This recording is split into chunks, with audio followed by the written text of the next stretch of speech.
Hello, everyone, and welcome to another edition of Liberation Library Book Reviews on the Liberty Weekly podcast.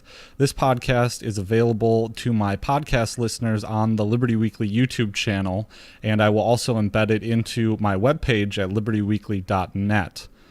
Okay, so today I'm going to be reviewing one of my favorite books ever. It is Reclaiming the American Revolution, the Kentucky and Virginia Resolutions and Their Legacy by William J. Watkins, Jr. This is an indispensable book for anyone who believes in the principles of nullification, states' rights, and secession.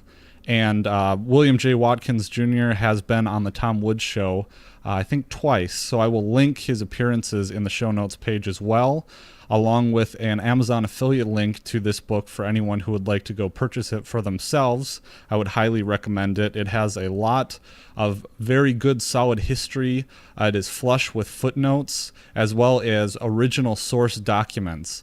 And like I said, this is just indispensable. I've used this book myself in writing my long paper in my second year of law school about nullification and the nullification principle, and how it has been used on both the left and the right to combat federal despotism.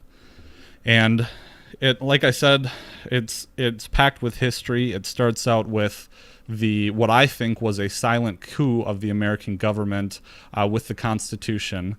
And it talks about the original Federalists and the splitting of the Federalists into Jeffersonian Democratic Republicans and the post-ratification Federalists. There was a split there, James Madison being probably the biggest figure that went from a proponent of the Constitution to being a Jeffersonian Republican. It also highlights the feeling at the time why the Jeffersonian Republicans were more pro-France, even though towards the end they admonished France for the French Revolution and how brutal and violent it was. But I think it really just outlines the trend towards centralized government in the United States after the ratification of the Constitution. You have the First Bank of the United States being created. You also have the Alien and Sedition Acts and John Adams and figures like Alexander Hamilton just really screwing things up for the rest of us and planting the seeds of what would eventually grow to become the immense secret government that we have today. Well, secret and unsecret. And this is it right here. You see, and this is part of what led me down. Well, I was already an ANCAP or a voluntarist before I read this book, but I guess this confirmed some of my bias, I guess you would say, even though I wouldn't say that William J. Watkins Jr. is a voluntarist or an ANCAP. It just really illustrated to me how even from the very beginning, from 1789 forward, the seeds were just planted for this to eventually become what it was. And I think another lesson that I learned from this book is that even the founding fathers are not ideologically pure. And I mean, I guess Thomas Jefferson was maybe the closest thing you would get to an ANCAP or a voluntarist within the Founding Fathers group. And even he, when he became president, instilled a tariff that was horrible, and if I'm remembering correctly. But also James Madison, came into office and started Mr. Madison's War, which was the War of 1812, which really upset the New England colonies and in part led to the Hartford Convention, which was one of the first secession talks, and they were generally more Federalist. And so there's just a whole bunch here.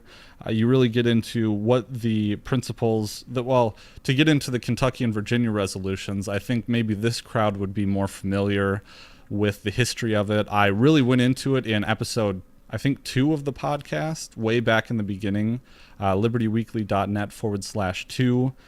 There was another episode which I Nullify Now, I think I titled it. It's way back in the beginning, but I'll also link it in the show notes page here, where I kind of talk in depth about this whole thing. A little bit too long for a little short book review here. But this is just a great resource. I would definitely recommend it for anyone that wanted to study the Constitution, specifically the principles of nullification. When it comes to the resolutions themselves, You learn about the history, maybe Madison and Jefferson conspiring in secret to try and figure out how to deal with the Alien and Sedition Acts, and kind of clandestine and a little bit of a... I think these people had so much more balls than we do today. And obviously Jefferson and Madison were like, well, this can't stand, and so we need to have a peaceful rebellion amongst the states to...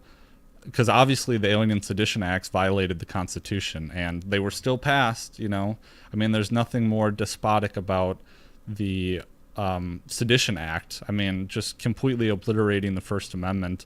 And you have it even then, even in the beginning, and that's what really frustrates me. But so we'll keep this under 8 minutes, I guess. And so I would definitely recommend this book, Reclaiming the American Revolution. It is a gem, a definite gem.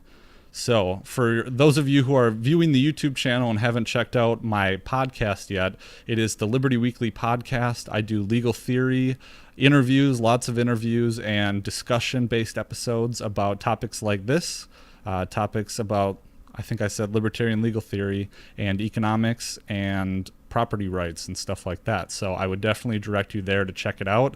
And if you would like to help out the show, I would definitely recommend you share it far and wide so that everyone can spread the message and join in the conversation. But for now, this is Patrick McFarland with the Liberation Library Book Reviews, signing off. Have a great Thanksgiving.